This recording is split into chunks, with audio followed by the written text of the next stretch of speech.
ब्रह्मांड न्यूजमध्ये आपले पुन्हा एकदा स्वागत आहे। आज आपण माहिती घेणार आहोत हृदयविकारासंबंधी। हृदयविकार म्हणजे हार्ट अटॅक हा आजार तब्येतीवर अवलंबून नाहीये। त्याची कारणे, त्याची लक्षणं, त्याच्यावर प्राथमिक उपचार आणि दवाखान्यातील उपचार आणि काळजी यासंबंधी अहमदनगर जिल्ह्यातील संगमनेर येथील प्रख्यात हृदयरोग व मेंदुरोग तज्ज्ञ डॉक्टर विशाल सोमनाथ मुटकुळे MBBS कार्डिओलॉजिस्ट यांच्याकडून हृदयरोगासंबंधी माहिती घेणार आहोत। या माहितीचा नक्कीच प्रत्येकाला फायदा होईल आणि आपले अनमोल जीवन समृद्ध होण्यास मदत होईल। आपण जर ब्रह्मांड आणि ब्रह्मांड 2.0 या चॅनलला सबस्क्राईब केलेलं नसेल तर लगेच सबस्क्राईब करा आणि शेजारील बेलचे बटन प्रेस करा, जेणेकरून आपल्याला नवनवीन माहितीचा आढावा घेता येईल आणि त्या माहितीचा आपल्याला उपयोग देखील होईल। हार्ट अटॅक म्हणजे काय असतं आणि हार्ट अटॅक म्हणजे त्याला दुसऱ्या मराठीतून हृदयाचा झटका असं म्हटलं जातं।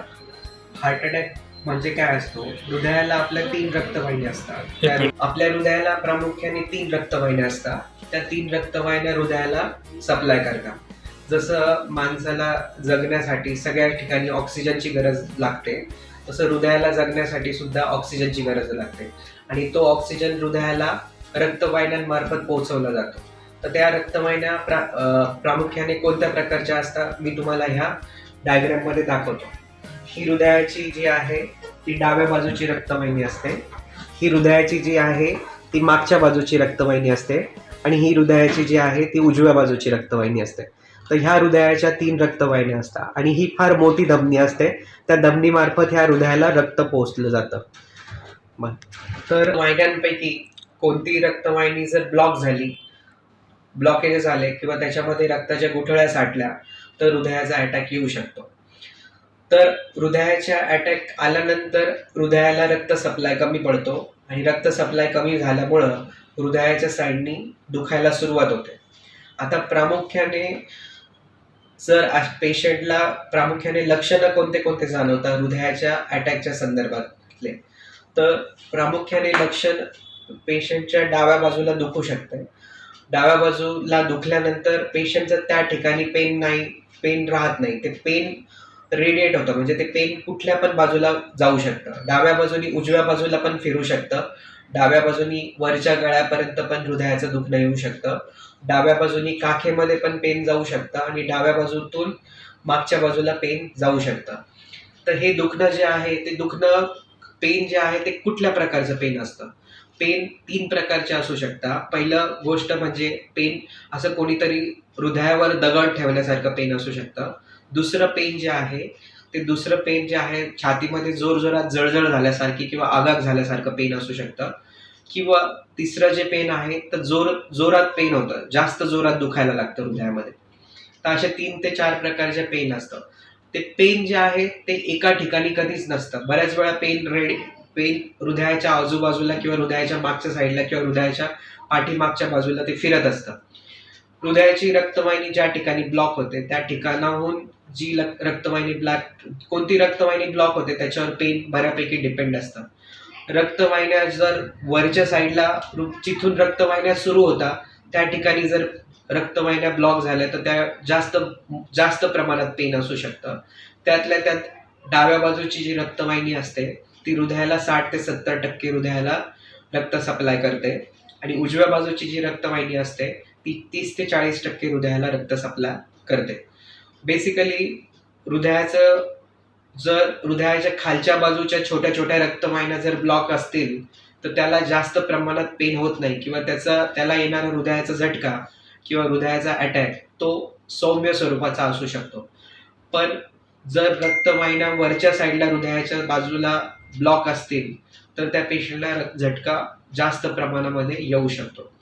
आता एखाद्या पेशंटला जर अशी लक्षणं असेल, छातीमध्ये आगाग व्हायला लागली किंवा जळजळ व्हायला लागली आणि ती जळजळ थांबत नाहीये ऍसिडिटीच्या गोळ्यांनी किंवा बाकीच्या इतर औषधांनी ती जळजळ थांबत नाहीये हृदयाची, जर पेशंटचं वय 40 ते 45 दरम्यान असेल, आजकाल आम्ही बघतोय 30 वयामध्ये पण हार्ट अटॅक कॉमन झाले, पण 40 ते 45च्या पुढं जर वय असेल आणि छातीची जळजळ जर पेशंटची थांबत नसेल तर त्यांनी त्वरित जाऊन हॉस्पिटलमध्ये ECG करणं गरजेचं आहे. आता पेशंटला अटॅक आल्यानंतर कोणत्या गोष्टींची खबरदारी घेणं गरजेचं आहे. पेशंटला समजा छातीमध्ये दुखून आलं किंवा पेशंटला छातीमध्ये दुखल्यानंतर घाम भरपूर आला. आता हृदयाच्या अटॅकचा जो घाम असतो तो केसांपासून तर खालच्या पायाच्या तळापर्यंत येतो आणि बनेन आणि आतमधले जे इनर वेअर आहे ते पूर्णपणे ओले होऊन जातात. एवढा जर घाम आला असेल तर तो हृदयाच्या अटॅकचा घाम असू शकतो आणि अशा वेळेस पेशंटनी हालचाल न करता त्वरित हॉस्पिटलमध्ये ECG काढणं गरजेचं आहे. त्या ECG मध्ये आपल्याला कळतं का पेशंटला अटॅक आलेला आहे का नाही आलेला आहे. बऱ्याच वेळा आम्ही असं बघतो का ECG बऱ्याच वेळा नॉर्मल असू शकता पण पेशंटला हृदयाचा अटॅक असतो. तर ECG नॉर्मल असताना त्याच्या काही रक्ताच्या टेस्ट करतो आपण आणि त्या रक्ताच्या टेस्टमधून समजतं का पेशंटला अटॅक वगैरे आलेला आहे. आता पेशंटच्या लक्षणांबद्दल आपण डिस्कस केलं. हे लक्षणं पेशंटचे असतात. अटॅक येण्याच्या अगोदरचे लक्षणं काय काय असू शकतात. पेशंटला 6 महिन्यापासून जर नवीन दम लागायला लागलेला असेल, पेशंटला दम जो आहे तो ॲक्च्युली चालल्यानंतर पेशंटला दम लागतो, जिना चढल्यानंतर दम लागतो, जो त्याची रुटीन ॲक्टिव्हिटी करताना त्याला दम लागतो आणि थांबल्यानंतर पेशंटला बरं वाटतं. कधी कधी पेशंटला चालल्या फिरल्यानंतर छातीमध्ये असं ओढून धरल्यासारखं वाटतं. चालल्या फिरल्यानंतर डावा हात दुखायला लागतो, चालल्या फिरल्यानंतर मान दुखायला लागते. हे टिपिकल पेशंटचे हृदयाच्या अटॅक येण्याच्या अगोदरचे लक्षणं असतात. असे लक्षणं असणाऱ्या पेशंटनी त्वरित हॉस्पिटलमध्ये दवाखान्यात जाऊन डॉक्टरांना भेटणे गरजेचे आहे आणि त्याच्यानुसार त्या संदर्भात टेस्ट करणं गरजेचं आहे. दुसरी गोष्ट, हे अटॅक सदृश्य जे लक्षण आहे ते 1 महिना अगोदर पण असू शकता, 8 दिवसा अगोदर पण असू शकता, 10 दिवसा अगोदर पण असू शकतात. त्याच्यामुळे ह्या लक्षणं जर तुम्हाला असे जाणवत असेल तर तुरंत हॉस्पिटलमध्ये जाऊन योग्य डॉक्टरांचा सल्ला घेणे गरजेचे आहे. आता हृदयाच्या अटॅकची कारणे काय आहे. हृदयाच्या अटॅकची कारणे आम्ही बरेचसे वेगवेगळ्या पद्धतीने आम्ही डिवाइड करतो. त्या कारणांमध्ये पेशंटचं वय किती आहे, पेशंटचा सेक्स कोणता आहे, मेल आहे का फिमेल आहे, पेशंटला अजून आणखी आजार कोणते आहेत याच्यावर प्रामुख्याने लक्षण असतं. जे लोकांना डायबिटीस असतो, ज्या लोकांना ब्लड प्रेशर असतो त्या लोकांमध्ये अटॅकचं प्रमाण जास्त असतं. जनरली असं समजलं जातं का लेडीज लोकांचं 45 ते 46 वयानंतर अटॅकचं प्रमाण वाढतं. कारण लेडीज लोकांमध्ये इस्ट्रोजन नावाचा जो हार्मोन असतो तो पेशंटचं रक्त पातळ ठेवतो, फिमेल्सचं रक्त पातळ ठेवतो. त्याच्यामुळे त्यांना कमी वयात अटॅक येण्याचे चान्सेस कमी असतात. जनरली मेल लोकांमध्ये, जेंट्स लोकांमध्ये किंवा माणसांमध्ये अटॅक येण्याचं प्रमाण वाढण्याचे कारण बरेच आहे. त्याच्यामध्ये जे जास्त स्मोकिंग करतात, जास्त तंबाखू खाता, जास्त तेलकट पदार्थ खाता आणि त्यांच्या लाईफस्टाईलमध्ये त्यांचा व्यायाम वगैरे काही नाही आहे, अशा लोकांना प्रामुख्याने हृदयाचा अटॅक होण्याचे चान्सेस असू शकतात. आणखीन एक गोष्ट सांगण्याची अशी का स्ट्रॉंग फॅमिली हिस्ट्री, म्हणजे त्यांच्या वडिलांना कमी वयामध्ये हार्ट अटॅक आलेला असेल, त्यांच्या आजोबांना कमी वयात हार्ट अटॅक आलेला असेल किंवा त्यांच्या पूर्ण फॅमिलीमध्ये हृदयाच्या रक्तवाहिन्यांच्या ब्लॉकेजेसची हिस्ट्री जर असेल तर अशा पेशंट जे असतात ते हाय रिस्क असतात, त्या लोकांना हृदयाचा अटॅक येऊ शकतो. तर आता हे झाले कारणे तसे बरेच आहे. तर हृदयाचा अटॅक जास्त कोलेस्ट्रॉल लेवल असल्यामुळे असं सांगितलं जातं की बऱ्याच लोकांमध्ये रक्तातल्या चरबीचं प्रमाण वाढल्यामुळे हृदयाचा अटॅक येऊ शकतो. रक्तामध्ये चरबीचं प्रमाण वाढतं म्हणजे काय होतं, जे आपण खाणंपिणं जे ठेवतोय, जे लोक जास्त तेलकट खातात, ज्या लोकांचं नॉनव्हेजचं प्रमाण जास्त आहे आणि ज्या लोकांचा व्यायाम कमी आहे, अशा लोकांना रक्तामध्ये चरबीचं प्रमाण वाढतं आणि त्याच्यामुळं रक्तवाहिन्यांचा वेग मंदावतो आणि रक्तवाहिन्यांचा वेग मंदावल्यानंतर रक्त घट्ट होऊन रक्तामध्ये गुठळ्या बनतात आणि गुठळ्या बनल्यानंतर त्या गुठळ्या हृदयामध्ये कुठं पण अटकू शकतात आणि हृदयामध्ये किंवा मेंदूमध्ये अटकल्यानंतर मेंदूचा पॅरालिसिस किंवा हृदयाचा अटॅक येऊ शकतो. आता प्राथमिक उपचारांमध्ये काय आहे, जर हृदयाचा अटॅक आला त्याच्यानंतर प्राथमिक उपचारांमध्ये डिस्प्रिन नावाची एक गोळी असते, ती रक्त पातळ व्हायची गोळी असते. तर प्राथमिक उपचारांमध्ये तुम्हाला जर असं संशय आला असेल का तुम्हाला खरोखर अटॅक आलेला आहे तर तुम्ही डिस्प्रिन सगळणे हे इम्पॉर्टंट आहे. दुसऱ्या याच्या व्यतिरिक्त काही गोळ्या रिकमेंडेड केलेल्या नाही आहे. फक्त डिस्प्रिन नावाची गोळी तुम्ही जर रक्त पातळ व्हायची गोळी घेतली तर तुम्हाला ते बऱ्यापैकी. पण हे सर्व जे आहे ते प्राथमिक उपचार जे आहे ते डॉक्टरांच्या सल्ल्यानुसार करणं गरजेचं आहे. कारण कधी-कधी काय होतं, डिस्प्रिन गोळीचा निदान झाल्यानंतर मेडिसिन देणं गरजेचं आहे. विदाऊट निदान मेडिसिन घेतलेलं चांगलं नाहीये. कधी-कधी काय असतं, लोकांच्या प्लेटलेट्स वगैरे कमी असतात किंवा बाकी रक्ताचे दोष असू शकतात. त्याच्यामुळं डॉक्टरांच्या योग्य सल्ल्यानुसारच उपचार घेणं गरजेचं आहे. सर्वात प्रथम अटॅक आल्यानंतर, अटॅकचे सदृश्य लक्षणं आल्यानंतर सर्वात प्रथम ECG काढणं गरजेचं आहे आणि ECGवर निदान झाल्यानंतर सर्वात प्रथम तातडीने त्या संदर्भातले उपचार त्या डॉक्टरांकडून करून घेणे योग्य आहे. दुसरी गोष्ट, त्याच्यामध्ये प्रायमरी उपचार म्हणजे काय, एखाद्या हॉस्पिटलमध्ये जर अँजिओग्राफी किंवा अँजिओप्लास्टीची जर सोय नसेल, तर त्या पेशंटनी त्या हॉस्पिटलमध्ये ॲडमिट होऊन योग्य ECG सगळे बघून त्याच्यानुसार उपचार करणं गरजेचं आहे. आता ECGने आपल्याला हार्ट अटॅक समजतो. ECGमध्ये आपल्याला 2 गोष्टी समजतात. पहिली गोष्ट म्हणजे काय, पेशंटला अटॅक आलेला आहे तो ECGवरून समजतो आणि ECG नॉर्मल असताना सुद्धा पेशंटला अटॅक असू शकतो. त्याला आम्ही दुसऱ्या भाषेमध्ये नॉन STMI असं म्हणतो. नॉन STMI म्हणजे काय, ECG नॉर्मल आहे पण पेशंटला टिपिकल हृदयाचे लक्षणं आहे आणि पेशंटचे हृदयाला जखम झाल्यामुळं जे रक्तामध्ये एन्झाईम्स तयार होतात ते एन्झाईम्स पॉझिटिव्ह आहे.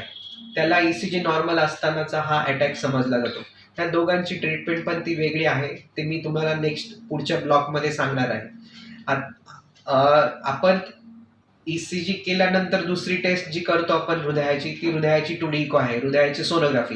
ह्या सोनोग्राफीमध्ये आपल्याला काय काय समजतं, हृदयाची अटॅक आल्यानंतर हृदयाची ताकद किती राहिली आहे, हृदयाला अटॅक आल्यानंतर हृदयाच्या वॉल नॉर्मल राहिले का, किंवा अटॅक जर मोठा असेल तर हृदयामध्ये वेगवेगळ्या प्रकारचे बदल घडतात, हृदयामध्ये छिद्र देखील पडू शकतं, हृदयाचा किती प्रमाणात खराब आजार झालेला आहे ते आपल्याला त्याच्या हृदयाच्या सोनोग्राफीवरून कळतं. 2D इकोमध्ये आपल्याला वॉल अटॅक आल्यामुळं जी वॉलची जी बांधणी आहे ती बांधणी खराब झाली आहे का नाही ते पण आपल्याला देखील समजू शकतं. त्याच्यामुळे अटॅक आल्यानंतर नेक्स्ट स्टेज जी असते ECG नंतर ती हृदयाची सोनोग्राफी करणं गरजेचं आहे. आता याच्यामध्ये दोन वेगळ्या गोष्टी आहेत. एखाद्या पेशंटला जर इमर्जन्सी सगळी ट्रीटमेंट करायची असेल तर इमर्जन्सीमध्ये वेगळी ट्रीटमेंट असते. इमर्जन्सीमध्ये आम्ही हृदयाची सोनोग्राफी फक्त स्क्रीनिंग करतो. स्क्रीनिंग म्हणजे काय, फक्त 5 मिनिटात ज्या महत्त्वाच्या गोष्टी आहेत त्या बघून घेतो. दुसरी गोष्ट, हृदयाची सोनोग्राफीमध्ये अजून आपल्याला बरेचसे इन्फॉर्मेशन कळते का, ज्या ठिकाणी अटॅक आलेला आहे त्या ठिकाणच्या हृदयाच्या रक्तवाहिन्या किती प्रमाणात ब्लॉकेजेस असू शकतात, हृदयाचा अटॅक किती जुना आहे, हृदयाचा अटॅक नवीन आहे का नाही ते आपल्याला समजतात. आणि हृदयाचा अटॅक कव्हर केल्यानंतर पेशंटला फ्युचरमध्ये काही बेनिफिट होऊ शकतो का नाही ते आपल्याला हृदयाच्या 2D इको सोनोग्राफीमध्ये, हृदयाच्या सोनोग्राफीमध्ये समजतं. तर प्रामुख्याने हा ECG मी जो तुम्हाला दाखवतो आहे तो पेशंटला हार्ट अटॅक आल्यानंतरचा ECG आहे. म्हणजे पेशंटला छाती दुखायला लागल्यानंतर 2 ते 3 तासानंतरचा हा आपण ECG काढलेला आहे. तर याला आम्ही आमच्या भाषेमध्ये acute sudden onset of heart attack म्हणतो. ॲक्यूट मायोकार्डियल इन्फेक्शन असं म्हटलं जातं ह्या ECGला. तर बेसिकली ह्या ECGमध्ये काय दिसतंय आपल्याला, तर हे जे तुम्हाला जे ग्राफ दिसत आहे याच्यामध्ये, ह्या ग्राफमध्ये आपल्याला असं दिसतं आहे, नॉर्मल ग्राफ असे नसता कधीच. हे जे दिसतं आहे, मी माझं जे बोट ठेवलेलं आहे त्या ठिकाणी जे दिसतं आहे हे ST इलिव्हेशन आहे. ST इलिव्हेशन म्हणजे असे उंच उंच डोंगर होता, मराठी भाषेमध्ये समजायचं ठरवलं तर हे उंच डोंगर जे आलेले आहे इकडच्या साईडला, हे V2, V3, V4, V5, V6 हे उंच सगळे डोंगर आहे. आणि ह्या अशा वेळेस पेशंटला एकदम जास्त प्रमाणात छाती दुखलेली असते. तर हा ECG जो आहे, हा ECGला जर आपण लवकर ट्रीटमेंट नाही केली तर कदाचित ट्रीटमेंट न मिळाल्यामुळं पेशंटचा मृत्यू देखील होऊ शकतो. तर हा ECG जो आहे हा जास्त भयानक ECG आहे. आता ह्या ECG नंतर जेव्हा आपण ट्रीटमेंट करतो, पेशंटला रक्त पातळ व्हायचं इंजेक्शन देतो, तर रक्त पातळ व्हायचं इंजेक्शन दिल्यानंतर पेशंटचे ECG कसे बदलत जातात ते मी तुम्हाला थोडंफार पुढं एक्सप्लेन करतो. हा ECG तुम्ही बघितल्यानंतर नेक्स्ट ECG मी तुम्हाला दाखवतो. त्या ECGमध्ये आपण बघतो का हा इमिजिएट जो रक्त पातळ व्हायचं इंजेक्शन दिल्यानंतर हे जे उंच उंच डोंगर आपल्याला इथं दिसत आहे ते पूर्णपणे खाली गेलेले आहे. तर याचा अर्थ काय का, आपण पेशंटला जे रक्त पातळ व्हायचं इंजेक्शन दिलं आहे त्या इंजेक्शननी हा ECG एकदम ॲब्सोल्युटली नॉर्मल झालेला आहे. किंवा हार्ट अटॅक नंतरचा ECG जर चांगला झाला असेल तर तो असा दिसतो. तर ह्या दोन्ही ECGमध्ये जर कंपॅरिझन केलं तर हा ECG फार खराब आहे आणि हा ECG ट्रीटमेंट दिल्यानंतर 2 तासानंतर आम्ही ECG काढला आहे. त्या ECGमध्ये हा पेशंटचा ECG नॉर्मल झालेला आहे. तर आम्ही नंतर त्याच्यानंतर ट्रीटमेंटनंतर सिरियल ECGs काढतो. सिरियल ECG म्हणजे काय, पेशंटला काही परत हृदयाच्या रक्तवाहिनी ब्लॉक होऊन परत अटॅक येऊ शकतो का नाही. त्या सिरियल ECGsमध्ये हे ECGचे नॉर्मल चेंजेस आहे. हे सगळे जे उंच इथं आपल्याला डोंगर दिसत होते सुरुवातीच्या ECGमध्ये ते पूर्णपणे खाली खाली जायला लागले. म्हणजे हा चेंज जो आहे तो नॉर्मल चेंज आहे. आता आपण पुढं जाऊ तर ह्या ECGमध्ये पण जे उंच उंच डोंगर पहिल्या ECGमध्ये दिसत होते ते नॉर्मल होताना दिसत आहे. त्याच्यानंतर शेवटचा ECG पेशंटला डिस्चार्ज करतानाचा जो ECG आहे तो मी तुम्हाला दाखवतो. तर तो हा ECG. आता ह्या ECGमध्ये आपल्याला पेशंटला 2 ते 3 दिवसापूर्वी हार्ट अटॅक येऊन गेलेला आहे. त्याचे फक्त ते अवशेष याच्यामध्ये शिल्लक राहिलेले आहेत. हार्ट अटॅक येऊन गेलेला आहे, आपल्याला जुना हार्ट अटॅक आलेला असेल तर तो ECGमध्ये आपल्याला समजतो. तर हे उंच डोंगर पूर्णपणे नॉर्मल होऊन जाता. हे सगळे जे आहे हे सगळे हा ECG जो आहे हा हार्ट अटॅक 3 ते 4 दिवसापूर्वी येऊन गेल्यानंतर त्याची योग्य ट्रीटमेंट झाल्यानंतर हा ECG आपल्याला असा बघायला मिळतो. ह्या ECG काढताना पेशंटला जी छातीमध्ये दुखण्याची जी त्रास होत होता तो त्रास अजिबात राहिलेला नाही. तर हा ECG एकदम नॉर्मल झालेला आहे. याचा अर्थ पेशंटची ट्रीटमेंट योग्य झालेली आहे. थँक्यू, धन्यवाद. आजच्या पुरतं एवढंच आपण घेऊ, पण नेक्स्ट ब्लॉकला मी वेगळ्या काही गोष्टी सांगेल हृदयाच्या संदर्भात. थँक्यू.